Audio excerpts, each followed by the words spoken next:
बिजनौर हलचल। सबसे बड़ी बात है देश के नाम संदेश पूरे संसार को पता चले कि हमारी मन की क्या बात है, जो कि हम पूरे समाज को कहना चाहते हैं। हम पूरे समाज को, भारतीय लोगों को और पूरे विश्व को यदि सूचना जा सकती है तो हम ये कहना चाहते हैं, मानव जाति का प्रारंभ भारत से हुआ है। भारत में मनु हुए हैं और मनु से ही मानव शब्द बना है। अयोध्या के राजा मनु थे सृष्टि के प्रारंभ में। तो यदि भारतीय संस्कृति सुरक्षित रहेगी तो मानव जाति सुरक्षित रहेगी, और भारतीय संस्कृति सुरक्षित नहीं रही तो पूरी मानव जाति समाप्त हो जाएगी। जैसे वृक्ष की जड़ कट जाए तो पूरा वृक्ष, डाली, पत्ते सब सूख जाते हैं, इसी तरह पूरे विश्व की जड़ केवल एक भारतवर्ष है जहाँ से मानव जाति का अभ्युदय आया है। इसलिए हम सबको भारतीय संस्कृति की रक्षा करना चाहिए। भारतीय संस्कृति की रक्षा ही मानव जाति की रक्षा है।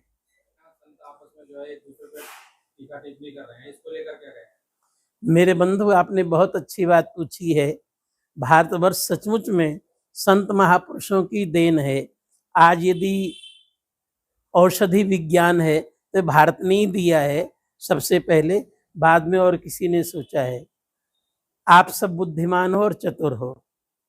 सदैव दिन रहा है और सदैव रात्रि रही है। कभी ऐसा नहीं हो सकता कि दिन ही दिन रहे और रात्रि न रहे। इसी तरह अच्छे लोग भी सदैव हैं और बुरे लोग भी सदैव हैं। राम के समय में भी यदि वशिष्ठ हैं, विश्वामित्र हैं, तो रावण भी सन्यासी बन करके सीता का अपहरण कर सकता है।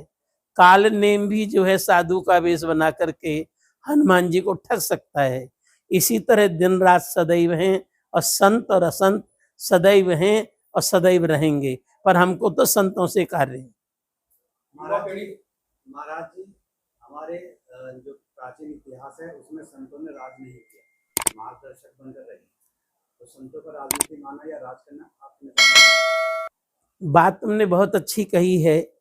वैसे विश्वामित्र भी इतनी शक्ति रखते हैं कि पूरे विश्व को समाप्त कर सकते हैं। इतना तपोबल है विश्वामित्र में। विश्वामित्र जीते हुए आदमी को स्वर्ग भेज सकते हैं, उनके इतिहास से पता चलता है। परंतु इन्होंने स्वयं राजनीति नहीं की।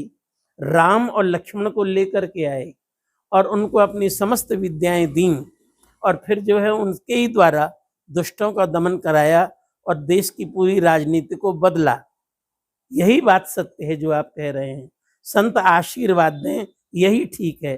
परंतु अति आवश्यक हो तो संतों को भी राजनीति में आना चाहिए। यदि संत नहीं जाएंगे तो असंत लोग राजनीति में आ जाएंगे। अच्छे लोग नहीं जाएंगे राजनीति में तो बुरे लोग आ जाएंगे। इसलिए जरूरी है तो संतों को भी आना चाहिए। आजकल युवा पीढ़ी जो है काफी गलत दूसरी दिशा में जा रही है। कई बार आत्महत्या कर रहे हैं, कहीं कुछ कर रहे हैं। तो इसको लेकर युवाओं को क्या संदेश देंगे आप? बंधुओं, मैं युवाओं के लिए बस यही कह सकता हूँ, युवाओं को समझना चाहिए कि शरीर माता पिता ने दिया है। गर्भ में भी बालकों को नष्ट करा दिया जाता है, परंतु माता पिता ने हमको नष्ट नहीं कराया, शरीर दिया। शरीर से ही हम संसार के सुख भोग रहे हैं, शरीर से ही समाज की सेवा कर रहे हैं, शरीर से ही भगवान की भक्ति कर रहे हैं। नवयुवकों को हम यही कहना चाहते हैं, जब माता पिता का हमारे ऊपर कर्ज है, उन्होंने हमको शरीर दिया है, तो हम कोई ऐसा काम न करें जिससे माता पिता को कष्ट हो। यही युवाओं के लिए हमारा संदेश। ये भी बात बहुत समझने की है, इसीलिए हम लोग धर्माचार्य बोले जाते हैं। भगवान के सामने जो तुलसी दल डाला जाता है, इसका मतलब तुलसी को खिलाना नहीं है, उसका क्या अर्थ है ये समझें। हमने अपने हाथों से भोजन बनाया, अब हमारे हाथ कैसे थे, शुद्ध अशुद्ध, हम कैसे थे क्या पता, भोजन तो बना दिए, भगवान के लायक है कि नहीं ये क्या पता। तुलसी दल डाल करके हम ये कहना चाहते हैं तुलसी ने भोजन को पवित्र कर दिया, अब वो भगवान के लिए अर्पण किया जाए। मंदिरों में वीआईपी दर्शन कितना सही है, क्या क्या बंधुओं, इसका तो उत्तर बस यही हो सकता है कि जिनके अत्यावश्यक कार्य हैं, समाज की बहुत सी सेवाएं हैं, तो जिनको समाज की आवश्यक सेवाएं हैं उनको दर्शन के लिए पहले थोड़ा सा अवसर मिलना चाहिए। उसको आप वीआईपी कहो चाहे कुछ भी कहो, क्योंकि वो ज्यादा समय वहां दे देंगे तो और देश की सेवा नहीं कर पाएंगे। जैसे मैं आपको कहता हूँ, मंत्री हैं, मुख्यमंत्री हैं, प्रधानमंत्री हैं, उनकी बहुत जिम्मेदारी है। अब यदि वो भी इसी लाइन में लगेंगे तो और कार्य समाज का कैसे करेंगे। गुरु जी, देश में देश विरोधी शक्तियां बहुत ज्यादा हावी हो रही हैं, इन्हें रोकने के लिए हम क्या कर सकते हैं? देश विरोधी शक्तियों को रोकने के लिए मैं एक ही बात कहता हूं, जो देशभक्त हैं केवल उनको खड़ा होना चाहिए।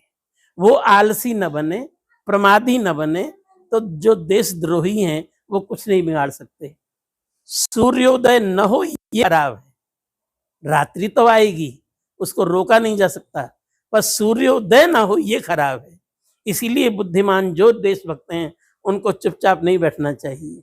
और बंधुओं, मैं अब अपनी तरफ से कहता हूं, लोग कहते हैं धृतराष्ट्र की पत्नी गांधारी बड़ी पतिव्रता थी, पति जो आंखों से अंधा था, तो उसने कहा मैं भी जो संसार को क्यों देखूं, उसने भी पट्टी बांध ली। पर मैं कहता हूं ये बुद्धिमानी नहीं है, ये धर्म नहीं है। यदि आंखें होती, पट्टी नहीं बांधती, तो अपने पति को मार्ग दिखाती, बताती, उसकी राजनीति में सहयोग देती, संसार को और अच्छा लगता, ठीक होता। इसीलिए जो बुद्धिमान लोग हैं, देशभक्त हैं, वो चुप बैठ जाएं ये खराब। देशद्रोही तो रहेंगे, अंधेरा तो हो गई, सूर्योदय होना जरूरी है। गुरुजी, गाय के नाम पर कई निर्दोषों को घेर कर मार दिया जाता है, जांच में पता चलता है तो निर्दोष, इसके बारे में हाँ बंधु, वैसे तो गाय सबकी पूज्य है। गाय केवल दूध हिंदुओं को नहीं देती, सबको ही देती है, पूरे देश को दूध दे रही है। और बंधु, दूध कहीं से भी आ रहा हो देश में, उस सच पूछा जाए तो गायों का ही दूध है। विदेश से भी आ रहा हो तो वहां से भी गाय ही जा रहा है वहां, और वहां से दूध यहाँ आता है। गाय सबको दूध देती है, गायों की रक्षा सबका काम है, गायों की रक्षा करना। अब यदि कोई ऐसे धोखे में कोई मर भी जाता है, तो मैं तो यही कह सकता हूँ, चने के साथ घुना भी कभी कभी पिस जाता है। बस देशद्रोहियों को जो है, जो गाय के रक्षक नहीं है, ऐसे लोगों को कभी भी क्षमा नहीं करना चाहिए। अब उसमें कभी कभी अच्छे लोग भी पिस जाते हैं, इसलिए उसको कोई बात नहीं करना चाहिए। कृष्ण भगवान का मंदिर तो पहले से ही हमारा है, हम राम कृष्ण जन्मभूमि के दर्शन करने जाते हैं, मंदिर तो हमारा ही है पहले से ही। अब तो उसको राम मंदिर के जैसे दिव्य और भव्य बनाना है बस, और वो समय आएगा, जरूर बनेगा। इसके लिए हम लोगों की तैयारी चल रही है। महाराज जी, विश्व में सबसे ज्यादा भगवान श्री कृष्ण की पूजा होती है, अब दूसरे भगवान को राजनीतिक रूप में इस्तेमाल किया जाता है, इसके बारे में आप? भगवान कृष्ण ही ऐसे हैं जो समाज की राजनीति को ठीक दिशा बदल दिखा सकते हैं, और कोई भी भगवान का अवतार ऐसा नहीं, कृष्ण ही ऐसे हैं। भगवान कृष्ण ने कहा जो आतताई है, आतंकी हैं, उनको किसी भी तरह मारा जाए। उन्होंने जो है भरे युद्ध में भली धोखे से द्रोणाचार्य को मरवाया, धृत और जो है भीष्म पितामह को भी इसी तरह मरवाया, क्योंकि जो राष्ट्रद्रोही है, भारत माता लुट रही थी, कुछ बोले नहीं, इसलिए कृष्ण का ही सिद्धांत पूरे विश्व को स्वीकार हुआ कि उन्होंने जो है अन्याय की तरफ जाए, कोई भी हो, अपना खास ही हो, ब्राह्मण ही क्यों ना हो, गुरु ही क्यों ना हो, यदि देशद्रोही है तो उसका वध करने में कोई दोष नहीं है। इसलिए आज पूरा समाज इसको स्वीकार कर रहा है। श्री राम का नारा राजनीतिक बन चुका है, इसके बारे में राम तो वैसे घर घर के हैं, पर जब आपको लग रहा है कि राम का नारा राजनीतिक बन गया है, हमको तो कहना चाहिए आप भी राम की राजनीति में आ जाओ। जाति प्रथा गुरुजी, जैसे वक्फ बोर्ड है तो क्या सनातन बोर्ड भी बनना चाहिए? क्योंकि वक्फ बोर्ड का क्या है, वक्फ बोर्ड जिस जमीन पर अपना हाथ रख देता है वो वक्फ बोर्ड की हो जाती है, और वक्फ बोर्ड का अपना ही कानून है, वो संविधान को नहीं मानता। तो इसके लिए क्या सनातन बोर्ड का बनना चाहिए? यदि वक्फ बोर्ड केवल मात्र मजहब के लिए है, धर्म के लिए है, वो तो ठीक है, पर गरीबों की संपत्ति, देश की संपत्ति, समाज की संपत्ति, वो जिस पे हाथ रख दे वो हो जाता है, ये बात गलत है। उसमें सुधार होना चाहिए, सुधार की बहुत बड़ी आवश्यकता है। सब बुद्धिमान बैठ करके, और उसके सुधार की चर्चा चल रही है, कोर्ट में भी चल रही है, मंत्रिमंडल में भी चल रही है, और सुधार होना चाहिए। और जो हमारे बंधु दूसरे धर्म के भी हैं, वो भी अच्छे पढ़े जो लिखे हैं, सब स्वीकार कर रहे हैं कि यहाँ वक्फ बोर्ड में सुधार होना चाहिए।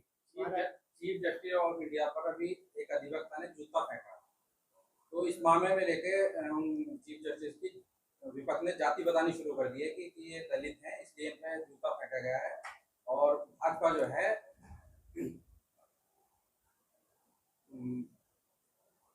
जो वो फिकवाई है, ये उनकी ज्यादा करीबी मानी जाती है। ये जो बातें हैं केवल समाज को गुमराह करने वाली हैं, समाज में विद्रोह फैलाने वाली हैं। इसलिए हमारा कहना है जो समाज के बुद्धिजीवी वर्ग हैं उनको समझना चाहिए, और हमको लगता है बुद्धिजीवी वर्ग गहराई से समझता है, और इसका जो क्या परिणाम है गहराई समझने का, अब जो समय आने वाला है, वोटिंग जहां होने वाली है, जनता अपने आप ही उत्तर दे देगी। जूता फेंकने का क्या फल है, जूता नहीं फेंकने का क्या फल है, अपने आप तुम्हारे सामने आने वाला है। गुरुजी, लास्ट सवाल, जैसे कि आप संत हैं और गुरु हैं, गुरु सबका गुरु होता है, तो आप भारतवर्ष के लिए और भारतवासियों को क्या एक संदेश देना चाहेंगे?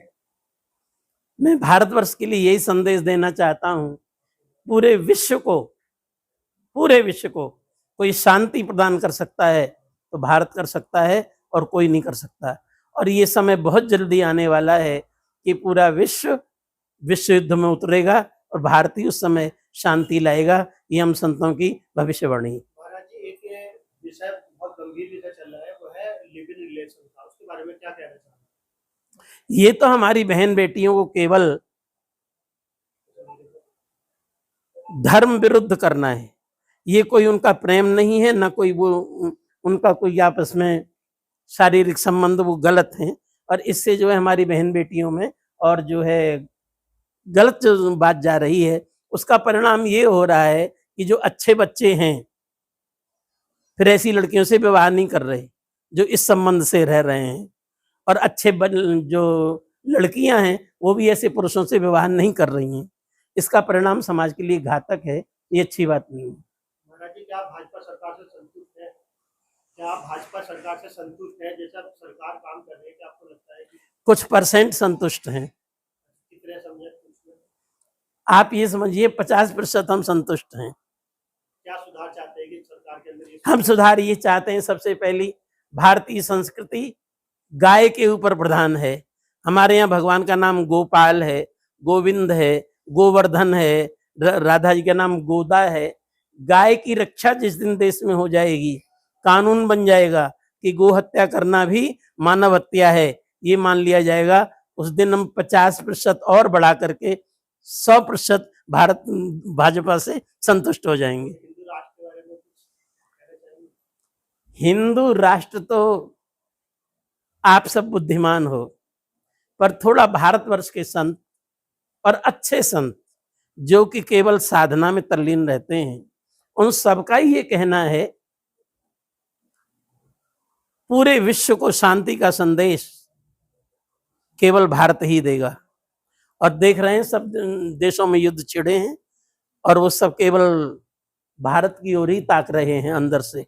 और भारतवर्ष ऐसा है, आज भी जो है अपना सिर ऊंचा करके खड़ा है, आज सिर आंखें नीचा करके बात नहीं कर रहा, आंख मिला के बात कर रहा है, चाहे अमेरिका हो चाहे रूस हो, आंख मिला के बात कर रहा है, वो किसी से भी दबने वाला नहीं है। और इस जनसंख्या नियंत्रण कानून बनना चाहिए। हाँ, बनना चाहिए अवश्य, इसके लिए हम पक्ष में हैं, क्योंकि होना चाहिए। यदि ऐसा नहीं होगा तो भारतीय संस्कृति समाप्त हो जाएगी। तो जी एक सवाल मेरा बहुत अहम है। भगवान श्री कृष्ण ने अपने जीवन काल में दूध, दही, माखन, मट्ठे का जिक्र किया है। ये गौमूत्र या गोबर का सेवन मैंने नहीं सुना। हाँ, वो आपकी बात है, पर हम लोग तो शास्त्रज्ञ हैं। किसी भी धर्म का निर्णय उसके धर्मशास्त्र करते हैं। जैसे उदाहरण के लिए इस्लाम धर्म का निर्णय उनका धर्म ग्रंथ कुरान करता है, ईसाई धर्म का निर्णय उनकी बाइबल करती है। इसी तरह हमारे जो वेद शास्त्र हैं वो निर्णय करेंगे हिंदू धर्म का। तो वेद शास्त्र में सर्वत्र पंचगव्य का विधान है। बिना पंचगव्य के पूजा में अधिकार ही नहीं होता, यज्ञ में अधिकार ही नहीं होता। और पंचगव्य में गाय का दूध, गाय का दही, गाय का घी, गाय का गोमूत्र, गाय का गोबर, सबका रस मिला के पंचगव्य बनता है। उससे हड्डी तक का पाप निकल जाता है। भगवान श्री कृष्ण ने अपने जीवन को जीकर दिखाया, अपने जीवन में इन चीजों को महत्व नहीं दिया, तो हम फॉलो कैसे करें उनके जीवन को? हाँ, अध्ययन कम होने के कारण हम ये कह सकते हैं कि भगवान कृष्ण ने फॉलो करके नहीं दिखाया। पर गीता में भगवान जो है केवल गौ माता के लिए ही बोले हैं और किसी जानवर के लिए नहीं बोले कि गो रक्षण करना सबके लिए हितप्रद है। और आज इसके ऊपर बड़ी रिसर्च हो रही है, गाय की गोबर की खेती। और बंधु मेरा शरीर देख लो, मैं 80 वर्ष से जाता हूँ, मेरा केवल गाय के दूध, गाय का दही, गाय का घी होता है तो वही खाता हूँ, और कोई बाजार का दूध नहीं खाता। और मैं अपने को किसी जबान से कम नहीं समझता। महाराज जी एक तोड़ वगैरह आज नहीं हुई, इसको लेकर क्या संदेश?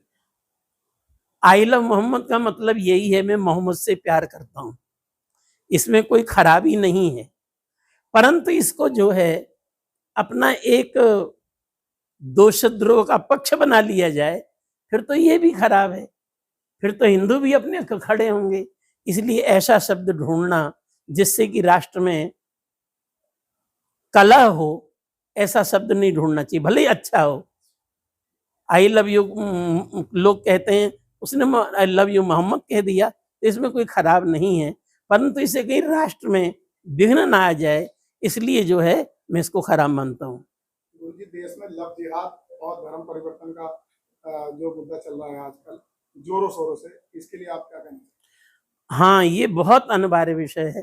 कल भी मैंने इस पे जो है बोला था धर्मांतरण के बारे में। लोग जो है लव जिहाद के बारे में ये हिंदुओं को ठग रहे हैं। कलावा बांध लेंगे, बिंदी लगा लेंगे, और जो है हमारी बहन बेटियों को ठगते हैं, और वो जो है बाद में फिर उनको मुस्लिम बना लेते हैं या जो भी कुछ धर्म वाले बना लेते हैं। और इतना ही नहीं, फिर उनको जो है वो विदेश में, अरब कंट्री में बेच देते हैं, यहाँ से ले जा करके। इसीलिए हमारी बहन बेटियों को, हमारी सब बालिकाओं को इस बात को समझना चाहिए। इसलिए ये बात हम प्रेस कॉन्फ्रेंस में कह रहे हैं, केवल आई लव जिहाद के पीछे नहीं पड़ना चाहिए, ये अच्छी बात नहीं है। नमस्कार दोस्तों, आप देख रहे हैं बिजनौर हलचल। बिजनौर हलचल को देखने के लिए अभी सब्सक्राइब करें और बेल आइकन पर क्लिक करना ना भूलें।